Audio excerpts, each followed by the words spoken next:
এই রুটে কোনো রিক্সা এবং ওই মানে ধরেন নিষিদ্ধ যান চলাচল নিষিদ্ধ। এই রুটে দিয়ে তো আসছে আমরা আটকাবি, শুধু ওনাকে না যে কোনো লোকে আমরা আটকাবো রিক্সা। এখানে কোনো মানে ব্যাটারি চালিত রিক্সা চলবে না, এটাই কথা। এখন সে যেই হোক উনি বোঝা উচিত ছিল যে এই রুটে আমি আইন শৃঙ্খলা বাহিনী হোক অত যে কোনো লোক আমি এই রুটে আমি চলাচল করতে পারবো না, এটাই আসল কথা। মানে এই যে লোকে এখন ধরছে, এখন অবশ্যই সে এখানে একটা ফাইন দিয়ে চলে যেতে হবে, সরকারি ফাইন, যেটা আর কোনো বিকল্প রাস্তা নাই, ঠিক আছে। আর এখানে অন্য কোনো কথা শোনা যাবে না।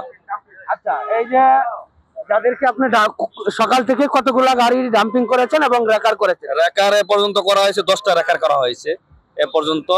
আর কিছু গাড়ি আছে, এটা করা হবে। আর যারা আসবে আমরা এই সবসময় এই ব্যবস্থা নিব। এই রোডে যারা মানে অটো রিক্সা ব্যাটারি চালিত রিক্সা আমরা সবসময় এখান দিয়ে এই রুট আমরা ধরতেছি এবং আইনগত ব্যবস্থা নিচ্ছি। সকাল কয়টা থেকে আজকের অভিযানটা পরিচালনা করেন? আর 9টা থেকে করা হচ্ছে। প্রতিদিনই করেন? প্রতিদিনই করা হচ্ছে, প্রতিদিন আমরা আইনগত ব্যবস্থা নিচ্ছি।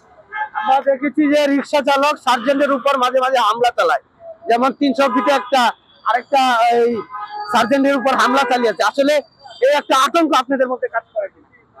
এটা শুনেন, আমরা হলো ধরেন সরকারি লোক, আমরা কাজ করতে যাই অনেক বাধা বিপত্তি হয়, অনেক সমস্যার সম্মুখীন আমরা হয়, কিন্তু তাই বলে তো কাজ থেমে থাকবে না।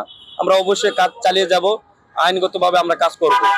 আমাদের সমস্যা হবে, সমস্যা মোকাবেলা করে আমরা কাজ করতে হবে। এটাই আমাদের পাশে। আমরা যখন কাজ করি সবাই আমাদের পাশে থাকে। সমস্যা হয় যারা উচ্ছৃঙ্খল করে মব করতে চায়, ওরা আমাদেরকে সমস্যা করতে চায়, কিন্তু আমরা আইনের প্রতি শ্রদ্ধা রেখে আমরা কাজ চালিয়ে যাবো ইনশাল্লাহ। দেখি রিক্সা চালকরা দোষ দিচ্ছে যাত্রীদের, যাত্রী দোষ দিচ্ছে রিক্সা চালকের। এই বিষয়টা কেমন? এটা সবাই বাঁচতে চায়, যাত্রী যারা ওরাই ওদের গন্তব্যস্থলে যেভাবে হোক যে রুটে হোক যেতে চায়।